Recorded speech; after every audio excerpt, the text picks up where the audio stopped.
All right, guys, let's fix the Minnesota Vikings. Now, I really think the Vikings roster is in a good spot. They're just a quarterback away. And unfortunately, J.J. McCarthy stinks and they're $40 million over the cap. So I don't know if they'll be able to get that quarterback, but they do have a lot of contract, especially with their offensive linemen, that they can convert to bonuses.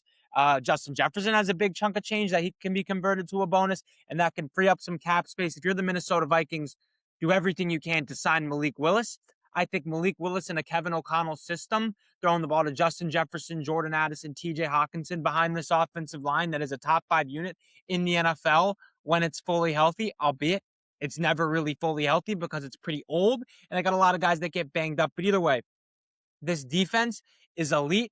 Brian Flores is elite. They're not losing anybody big on the defensive side of the ball. They're in a good position in the draft where they can get a Peter Woods. They can get one of the elite corners because they do have Jonathan Allen. They do have Javon Hargrave. These guys are 33, 31 years old. They want to get younger on the interior of that defensive line. But either way, Flores is going to blitz the crap out of you. 44% blitz percentage, the highest in the NFL by 11%. And it's proven that he has one of the best defensive schemes in the NFL. This Vikings team is just a quarterback away. They won 13 games with Sam Darnold as the quarterback, 14 games, whatever it was, with Sam Darnold as the quarterback. Go break the bank, get Malik Willis in this Kevin O'Connell system. JJ McCarthy stinks. Or maybe doesn't stink, but just have him sit for another year again or something. He can't. If the Vikings are serious about contending next season, they're not going to do it with JJ McCarthy unless he takes some ridiculous year 2 leap, which I don't know if he can. That being said, J.J. McCarthy did show in college that if you have an elite roster around him, he can hand the ball off a gazillion times and make plays when he needs to off of play action. He's an underrated athlete. He's more mobile than people give him credit for. He can throw the ball on the run, but his accuracy was just awful this season. His deep ball accuracy was non-existent.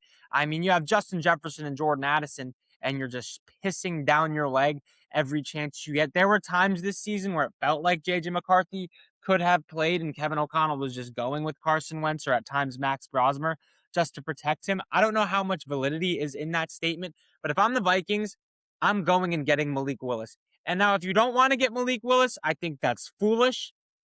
However, if you're rolling with JJ McCarthy and you want to fill out this roster around him, there are other ways, other avenues to go through. I think Tariq Woolen, Trayvon Diggs types of corners that get exposed a little bit in man coverage, but have really, really good ball skills, are really rangy, long, tall, athletic players, would be really, really good in a Brian Flores type of defensive scheme that was ninth in zone coverage. So they ran zone coverage the ninth most out of any team in the league this year, and they blitz a lot and they get a lot of pressure. Top 5 in pressure percentage, like I mentioned, the highest blitz percentage in the NFL. Pressure leads to errant throws, tip passes. You want guys in your secondary that have really good ball skills so you can capitalize on those errant throws, those overthrows, those tip passes. You want playmakers in the back end that can get their hands on the football and aren't going to waste those opportunities. And they are losing a few guys in free agency, but they're just depth pieces at the corner position.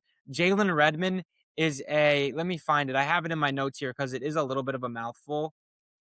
He is a ERFA, which means an exclusive rights free agent. And Jalen Redmond's one of the most underrated interior defensive linemen in the league. He had a great year last season, 6 sacks for Minnesota.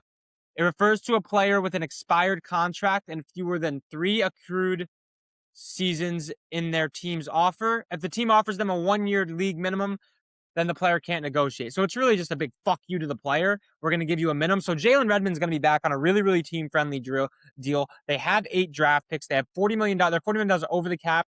But again, they're losing like Jalen Naylor. They're losing Eric Wilson, who's probably the best player that's going to be a free agent for them. And Jalen Naylor was a decent wide receiver 3. I honestly feel like J.J. McCarthy was more comfortable throwing him the ball at times than Justin Jefferson, but that's neither here nor there.